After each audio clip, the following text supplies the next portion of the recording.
Bismillah. Assalamualaikum warahmatullahi wabarakatuh. Alhamdulillah. Alhamdulillah wassalatu wassalamu ala Rasulillah wa ala alihi wa sahbihi wa mawalah. Ya ayyuhalladzina amanu taqullaha haqqa tuqatih wa la tamutunna illa wa antum muslimun. Para santri yang semoga dirahmati oleh Allah Subhanahu wa taala, kaifa halukum? Alhamdulillah, kita sudah melaksanakan puasa di bulan Ramadan selama 30 hari lamanya. Dan di dalamnya kita membaca Al-Quran, berlomba-lomba di dalam menghatamkan Al-Quran. Kita qiyamul lail, salat tarawih 30 hari lamanya. Untuk apa? Untuk meraih ketakwaan kita di hadapan Allah Subhanahu wa ta'ala.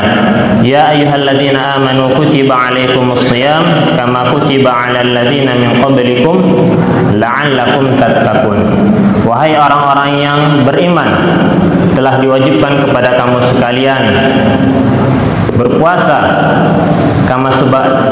seperti diwajibkannya atas umat sebelum kamu, agar kamu sekalian bertakwa kepada Allah Subhanahu wa taala. Lalu di hari ini kita melanjutkan puasa kita 6 hari di bulan Syawal. Man shoma Ramadhana tsumma atba'a sittan min Syawal kana qasiyami dahar. Barang siapa yang berpuasa di bulan suci Ramadan lalu berpuasa 6 hari setelahnya di bulan Syawal, maka seakan-akan ia puasa selama 1 bulan penuh. Kenapa berpuasa selama 1 bulan penuh? Karena kita berpuasa di bulan suci Ramadan berapa? 30 hari. Dan setiap kebaikan digandakan sebanyak 10 kali. 300 menjadi 30 dikalikan 10 menjadi 300. Lalu kita berpuasa 6 hari di bulan Syawal dikalikan 10 menjadi 60. Sebanyak 360 kebaikan. Para santri yang dimuliakan oleh Allah Subhanahu wa taala, adapun tema kita pada hari ini yaitu pentingnya adab sebelum menuntut ilmu. Pentingnya adab sebelum menuntut ilmu.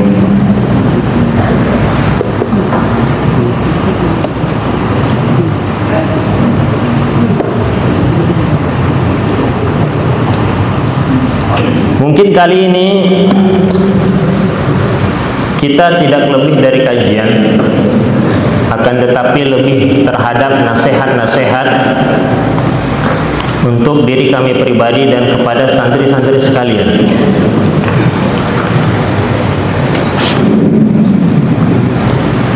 Di pagi hari tadi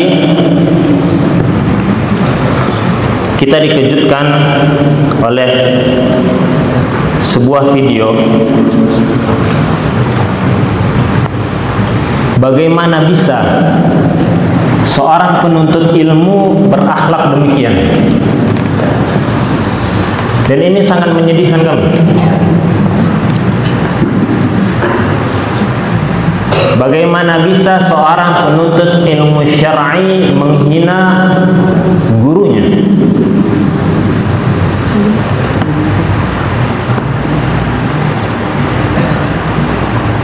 Apakah demikian akhlak seorang muslim? Tentu kita jawab tidak.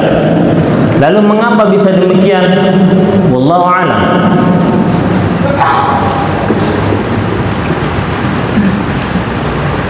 Sesungguhnya suatu amalan yang paling banyak memasukkan seseorang ke dalam surganya Allah Subhanahu wa taala adalah husnul khuluq, adalah akhlak yang baik. Sebagaimana yang diriwayatkan oleh Imam At-Tirmidzi, "Aktsaru ma yudkhilun nasal jannah taqwallah wa husnul khuluq." Sesungguhnya amalan yang paling banyak memasukkan seseorang ke dalam surganya Allah Subhanahu wa taala adalah takwa kepada Allah Subhanahu wa taala di kebaikan akhlak seseorang. Lalu di hadis yang lain, inna rajula la yudrika bi husnil khuluqihi darajatus shaim wal qa'im. Sesungguhnya seseorang dapat mencapai kedudukan orang yang berpuasa di siang hari dan salat di malam hari adalah dengan kebaikan akhlak. Lalu bagaimana kita ingin mendapatkan akhlak yang baik? Maka hendaknya kita melihat Rasulullah sallallahu alaihi wasallam. Karena Allah Subhanahu wa taala telah memuji Rasulullah sallallahu alaihi wasallam di dalam Al-Qur'an. Laqad kana lakum fi Rasulillahi uswatun hasanah. Telah terdapat pada diri Rasulullah sallallahu alaihi wasallam budi pekerti yang luhur. Wa innaka la'ala khuluqin 'azim. Sesungguhnya engkau wahai Muhammad memiliki budi pekerti yang luhur. Kita lihat bagaimana akhlak Rasulullah sallallahu alaihi wasallam terhadap para sahabatnya, terhadap para orang-orang yang tidak mengetahui akan agama Islam, sebagaimana yang disebutkan hadis A'rabi yang mana dia membuang air kecil di dalam masjid. Lalu para sahabat ingin mengusirnya, ingin melemparinya. Akan tetapi Rasulullah sallallahu alaihi wasallam mengatakan, "Da'u, biarkan dia sampai selesai dari hajatnya." Setelah selesai hajat, apa yang Rasulullah sallallahu alaihi wasallam katakan kepada A'rabi ini, orang Arab Badui ini? Apakah Rasulullah sallallahu alaihi wasallam memakinya? Tidak. Apakah Rasulullah sallallahu alaihi wasallam memarahinya? Tidak. Bagaimana akhlak Rasulullah sallallahu alaihi wasallam? Mengatakan bahwasanya ini adalah masjid. Masjid tempat beribadah, tempat zikrullah, bukan tempat buang air kecil. Ketika melihat akhlak Rasulullah sallallahu alaihi wasallam, orang Arab Badui tersebut mengatakan apa? Allahumma rahamni wa Muhammad. Ya Allah, rahmatilah aku dan Muhammad sallallahu alaihi wasallam, wa la tarham ghairana ma'ana. Dan janganlah engkau kasihi orang selain aku dan Muhammad sallallahu alaihi wasallam. Kita ketahui banyak dari kalangan yang di luar dari kaum muslimin masuk ke dalam agama Islam bukan karena agama Islam itu sendiri, ilmu-ilmu yang ada di dalam agama Islam itu sendiri, akan tetapi nilai-nilai akhlak yang ada di dalam agama Islam. Islam masuk ke dalam negara kita Indonesia itu bukan dari peperangan, bukan lewat kekerasan, akan tetapi lewat pedagang yang masuk ke dalam negara kita membawa akhlak-akhlak yang baik.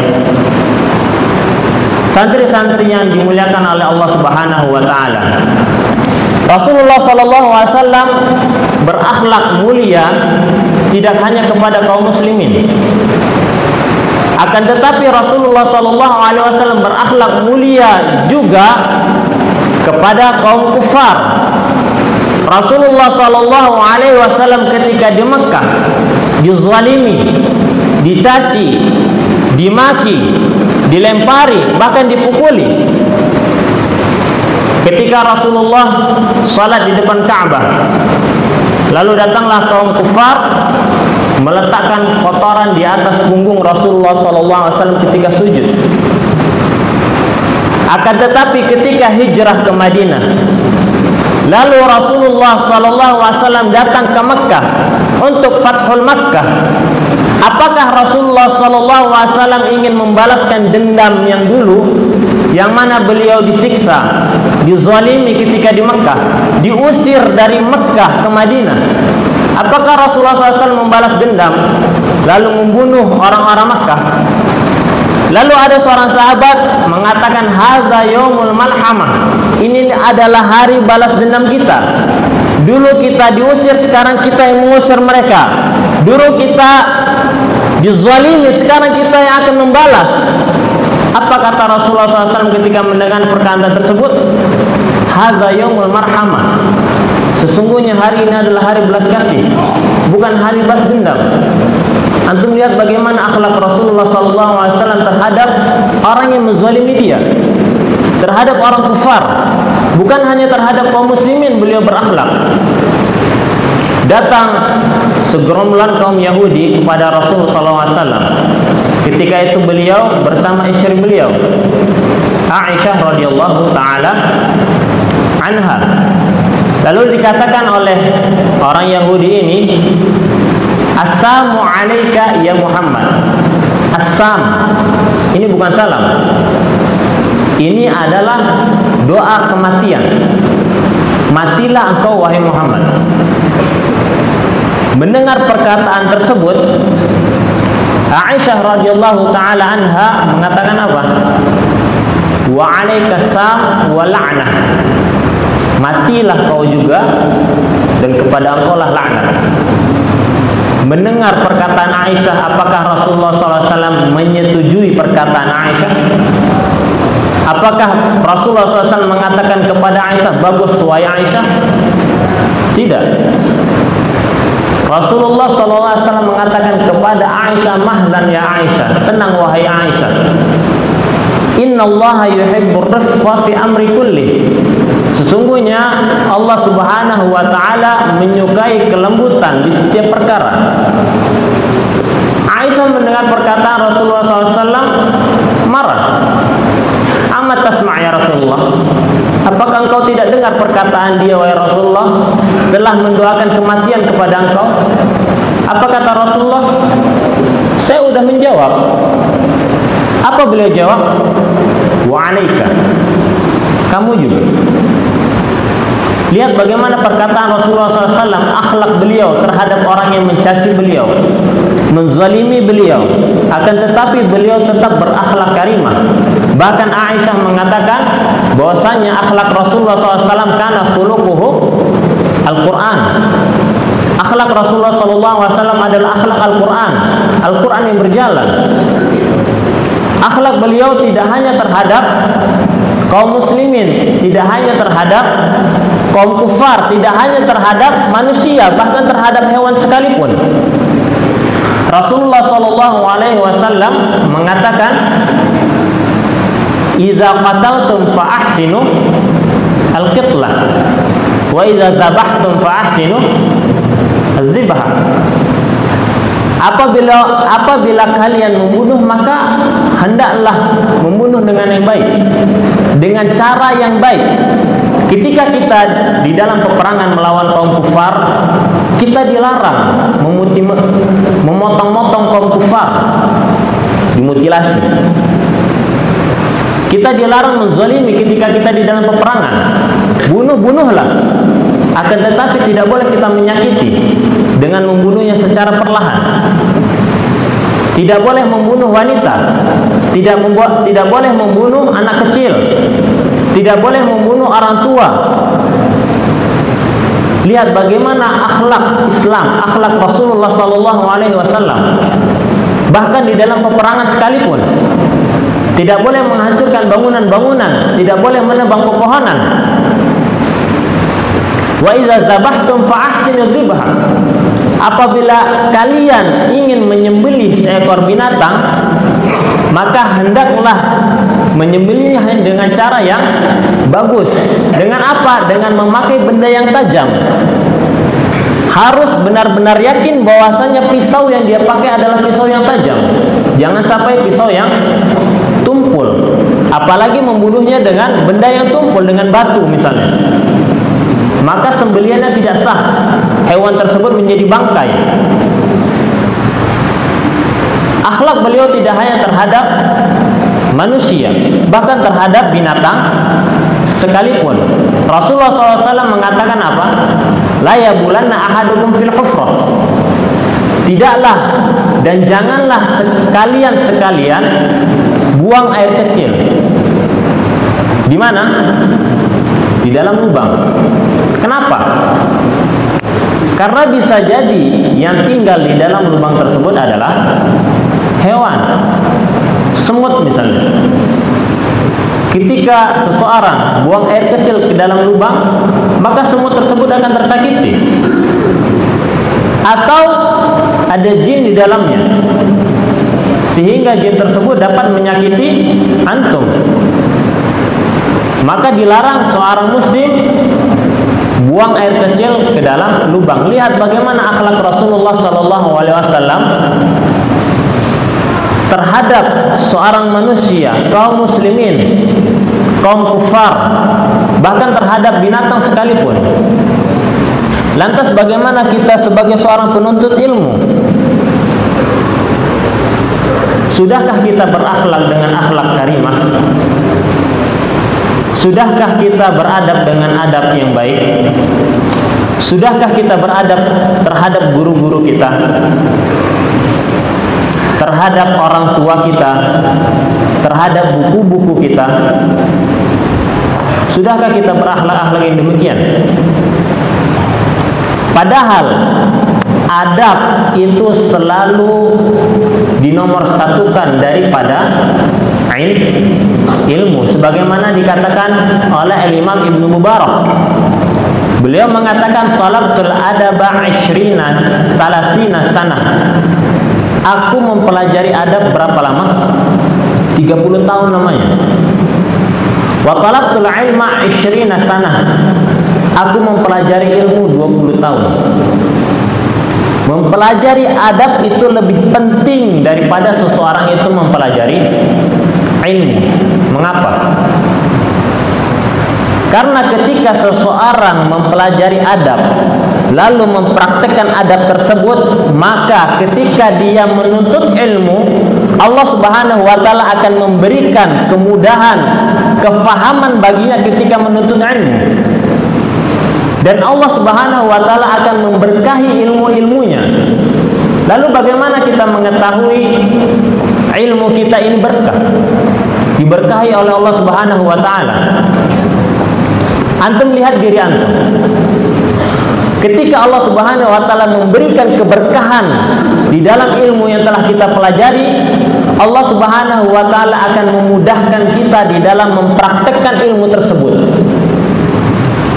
Sudah berapa banyak ilmu-ilmu yang kita pelajari, akan tetapi tidak kita praktekkan. Seseorang itu dikatakan alim, orang yang berilmu, adalah ketika dia mengamalkan ilmu tersebut.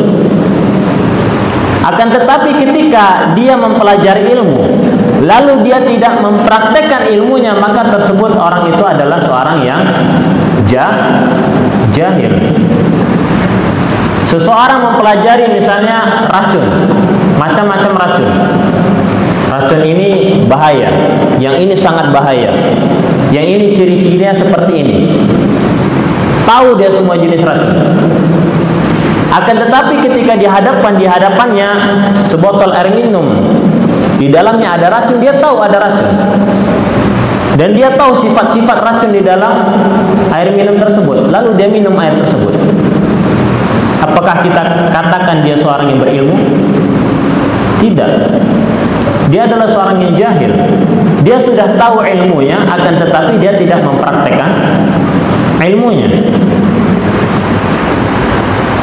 Maka tidak heran ketika kita belajar sudah bertahun-tahun, kita tidak ada perubahan di dalam diri kita. Tidak ada perubahan akhlak di dalam diri kita.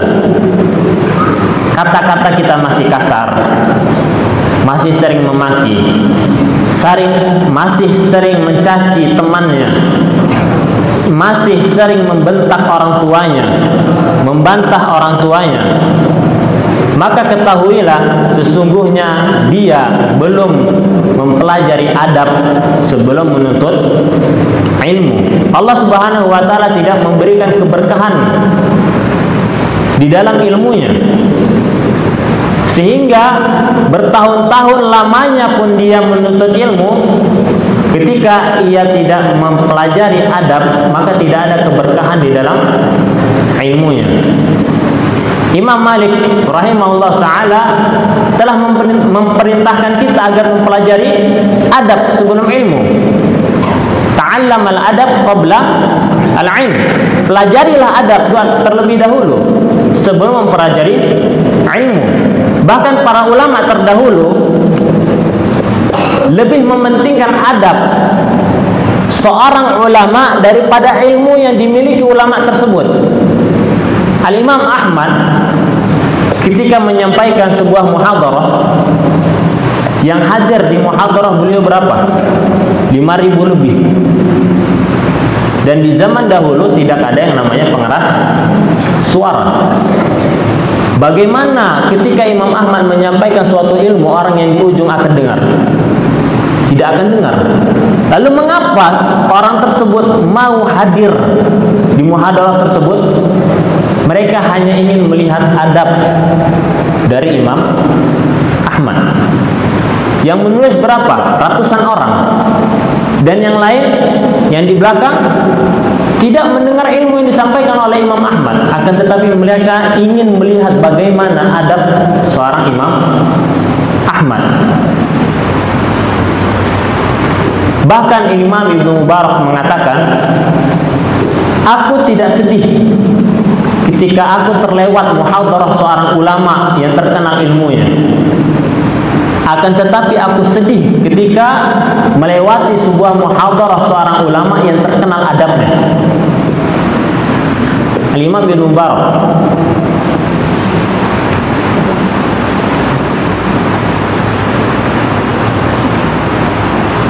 Lalu bagaimana dengan diri kita? Terutama adab kita terhadap seorang guru.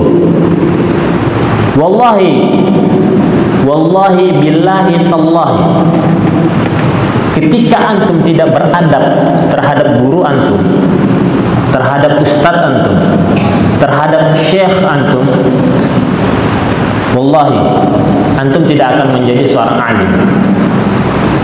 Ilmu yang antum dapati tidak akan berkah. Dan antum tidak akan mendapati seorang ulama dia tidak beradab terhadap gurunya.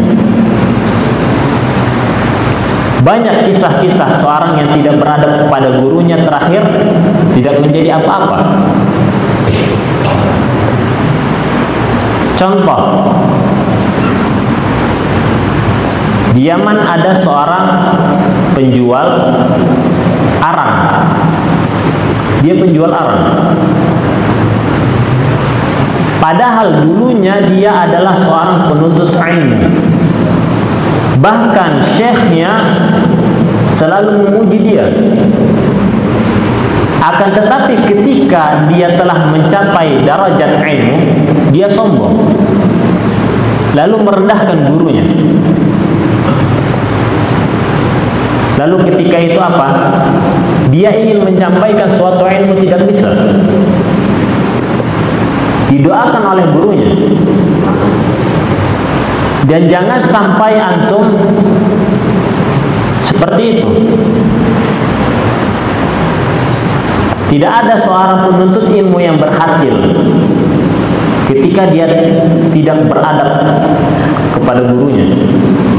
Antum lihat ulama salaf kita, bagaimana adab mereka terhadap gurunya. Bagaimana cara duduk mereka di hadapan para ulama. Mereka sangat beradab.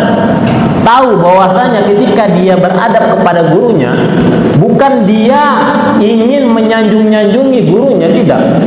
Akan tetapi ketika dia beradab kepada gurunya, sesungguhnya dia ingin manfaat itu kembali kepada dirinya. Ingin mendapatkan keberkahan ketika dia beradab kepada gurunya. Lantas bagaimana dengan kita yang dengan santainya kita mencaci, menjelek-jelekkan guru kita?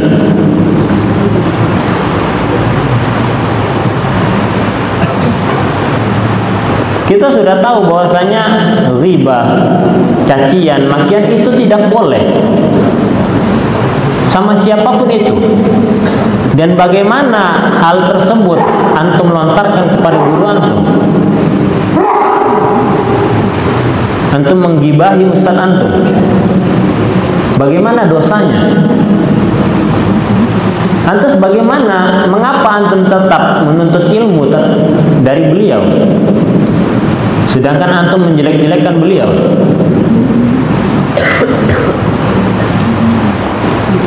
Ini adalah perkara yang amat menyedihkan.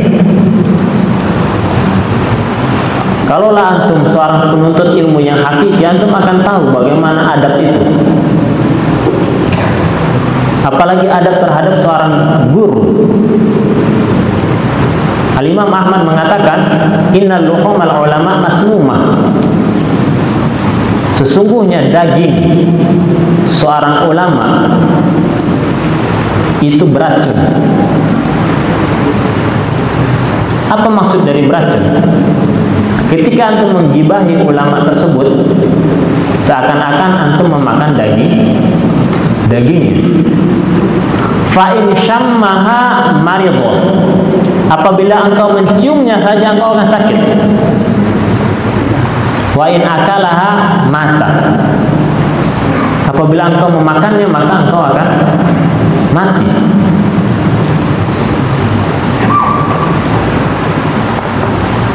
Sangat ngeri dampak seseorang ketika tidak menghormati seorang guru, tidak menghormati seorang ulama.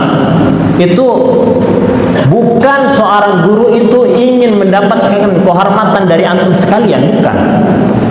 Akan tetapi guru tersebut ingin kebaikan itu ada di dalam diri antum. Jangan sekali-sekali antum berpikir guru ini ingin diberikan kehormatan, tidak. Sesungguhnya kemuliaan itu akan kembali kepada diri antum. Keberkahan itu, kebaikan itu akan kembali kepada diri antum, bukan kepada orang lain.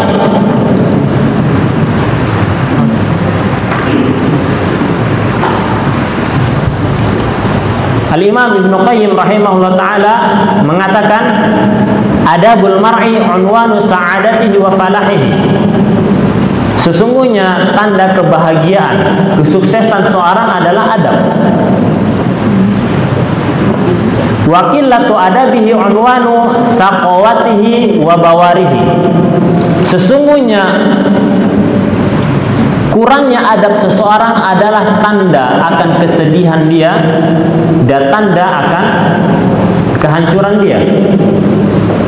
Famastajlaba khairad dunya wal akhirah bimithl adab. Tidak ada yang dapat mendatangkan kebaikan dunia dan akhirat lebih baik daripada adab.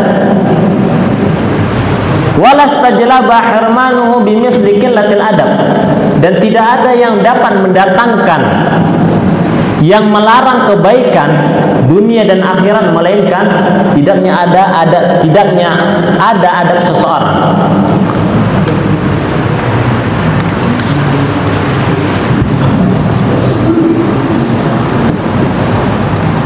Maka ketika kita mengetahui bahwasanya adab itu sangat penting, hendaknya ketika kita sebelum menuntut ilmu, kita kembali introspeksi diri kita. Sudahkah kita beradab? Bagaimana adab kita terhadap guru kita? Itu yang paling penting. Bagaimana adab kita terhadap ilmu, terhadap buku-buku kita? Kita lihat banyak muqarrar antum, buku-buku antum berserakan. Bagaimana adab antum terhadap buku? Lalu hendaknya kita senantiasa memohon kepada Allah Subhanahu wa taala akan diberikan kebaikan di dalam adab. Sebagaimana yang diajarkan oleh Rasulullah sallallahu alaihi wasallam di dalam doanya, Allahumma inni a'udzubika min munkaratil akhlaq wal a'mal wal ahwa. Allahumma inni a'udzubika min munkaratil akhlaq wal a'mal wal ahwa. Ya Allah, sesungguhnya aku berlindung kepadamu dari kemungkaran akhlak, akhlak yang keji, akhlak yang jelek, dan amalan-amalan yang jelek, serta hawa nafsu yang jelek. Lalu di dalam doa yang lainnya, Allahumma hdini li ahsanil akhlaq la yahdini li ahsaniha illa anta wasrif anni sayyi'aha la yasrifu anni sayyi'aha illa anta. senantiasa kita berdoa kepada Allah Subhanahu wa taala dengan doa-doa tersebut agar antum sekalian diberikan oleh Allah Subhanahu wa taala akhlak dan adab yang baik. Mungkin antum sudah berusaha, kadang khilaf, kadang kembali lagi berusaha, senantiasa memohon pertolongan kepada Allah Subhanahu wa taala dengan doa tersebut. Ada yang dapat mengulangi doanya?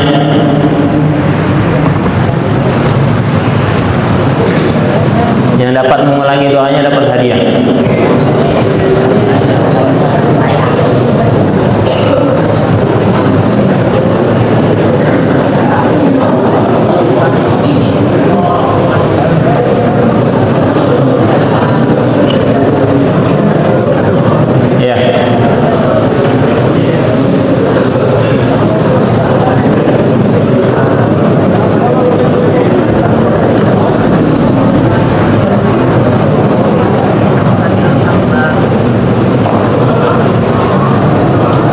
Jazakumullah khair. Ada yang bisa mengulangi doanya?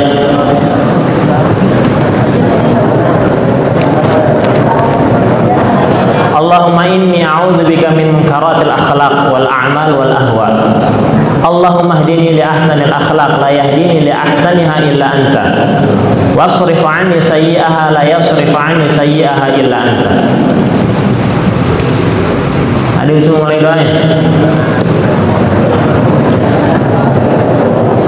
Doa yang pertama.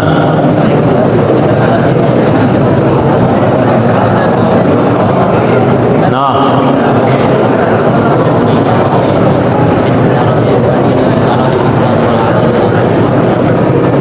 Doa yang kedua. Yang bisa doa kedua? Tidak ada?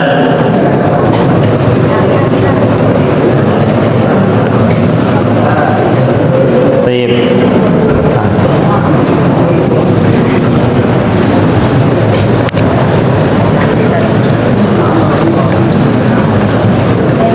Hal ladikum soal?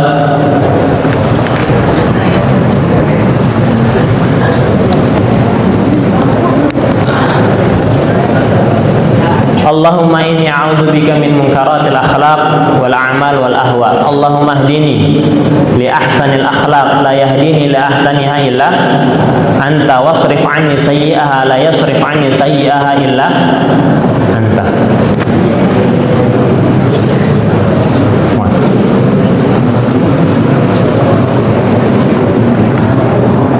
Semoga kejadian-kejadian